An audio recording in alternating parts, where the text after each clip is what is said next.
ለኛው መጣል ልንሆን መድኃኒት ለመመን ደዌያችን ልናበሽረት ለነገ ማለፊያ ጀንበራችን ትውጣ ተማክረን እናብራት ሆነ ስጦታ አብረን እንምከር ታሪክ እንስራ ያብርነውና ባሰኔ ጎንጎን መመካከር ያንዱን ችግር አንዱ እያነሳ የሌላውን ቁስል የኔ ቁስል ነው በማለት ሀገራችን ከገባችበት ችግር ለመውጣት አንዱ የመፍቻ መሳሪያ ነው። በመሆኑም ያለችና አንዲት ሀገር ናት።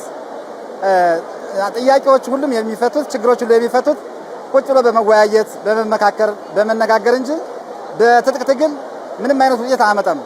አውዳሚ ነው የሚሆነው። ብዙ ዜጎችን ነው ያወድም፣ የዜጎችን ሕይወት ሀብት ንብረት ነው የሚያጠፋው። በመሆኑም በውይይት ቁጭ ብሎ ችግሮችን መፍታት ነው የሚሻለውና የሀገራችን ችግር እያንዳንዱ አካባቢ ያሉ ችግሮችን በመወያየት የችግሩ መንስኤ በማንሳት ለችግሩ የመፍትሄ ሐሳብ በማስቀመጥ የሌላው ችግር እኔንም ይመለከተኛል በማለት በመመካከር ችግሮችን መፍታት በጣም አስፈላጊ ነው የሚሆነው ብዬ ነው የማስበው።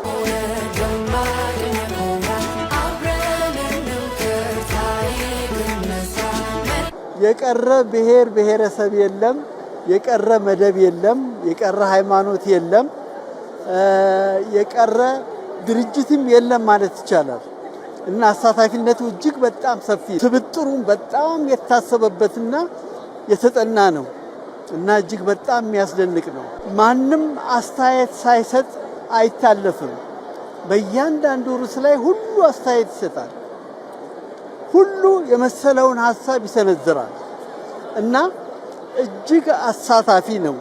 እጅግ አሳታፊ ነው እና እያንዳንዱን ችግር ደግሞ አበጥሮ ለማየት የሚያስችል አይነት አደረጃጀት ነው የተሰራው። በ10 መደራጀቱ፣ በ50 መደራጀቱ፣ በ250 በ500 እያለ እንደዚሁ እና እጅግ በጣም የተዋጣለት አደረጃጀት ነው ብዬ ነው እኔ የምቀበለው ማስበው።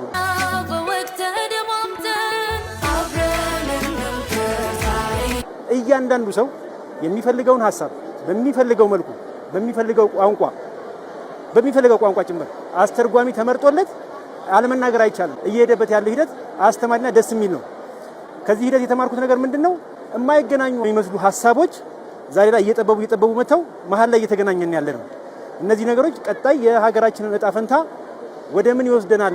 ሀገራዊ መግባባትን ይሄ ነጠላ ትርክቶች የኔ ነው የሚለው ቀርቶ የወል ትርክቶችን ወይም የጋራ የሚያደርጉን መስማማቶች ላይ እየደረስን እየመጣን ነው። ስለዚህ ይሄ ደስ የሚል ነገር ነው ብዬ አምናለሁ። ሀገር የሚገነባው በነዋሪና በዜጎቿ ነው ሀገር የምትገነባው። ስለዚህ ዜጎች በራሳቸው ጉዳይ ላይ ያለማንም ሌላ ሶስተኛ ወገን ጣልቃ ገብነት በራሳችን ጉዳይ ላይ ቁጭ ብለን እየመከረን እስካለ ጊዜ ድረስ ከተመካከርን ደግሞ ለእያንዳንዷ ስብራቶቻችን መፍትሄ እናበጃለን ማለት ነው። ስለዚህ አሁን ለስብራቶቻችን መፍትሄ እያበጀን ነው።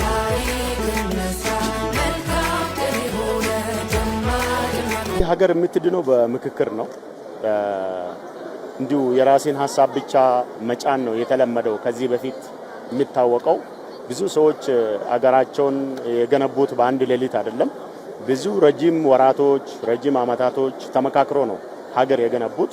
እኛም ደግሞ በዚሁ 4 ዓመት የፈጀ ምክክር ነው ያለው ከአጀንዳ መሰባሰብ ጀምረው ያ አጀንዳ ሲብላላ ቆይቶ አሁን ወደ ፍሬ ማፍራት ደረጃ ነው ደርሰው ያለውና አገራችን ካለበት ውጣ ውረዶች አሁን በዚህ ምክክር ፍቺ ያገኛል፣ እልባት ያገኛል ብለን ነው የምንጠብቀው። ምክንያቱም ብዙ ሐሳቦች አሉ እዚህ ጋር የተነሱትና ሀገራችን እስካሁን ያልተስማማንባቸው ጉዳዮች የእውነት የሀገር አጀንዳ ነው ወይ ብለን የማንሰማቸው ሰምተን የማናውቀው ሐሳቦች እዚህ ውስጥ ሲንጸባረቁ ሰምተናል፣ እኛ አይተናል። ስለዚህ ያ ሐሳብ ወደ ጠረጴዛ ቀርቦ ተነጋግረበት ኔጎሺዬት ተደርጎ አሸናፊ ሐሳብ ሳይሆን የሁሉም ኢትዮጵያ አሸናፊ የሚያደርግ ሐሳብ ተቀርጾ ነው የተነጋገርንበት ያለውና ሀገራችን ከዚህ ምክክር በኋላ እውነት ለመናገር ትልቅ ደስታና ትልቅ ብርሃን ነው የምታየን ነው። ባንድነት ተባብረን በፍቅር ተከባብረን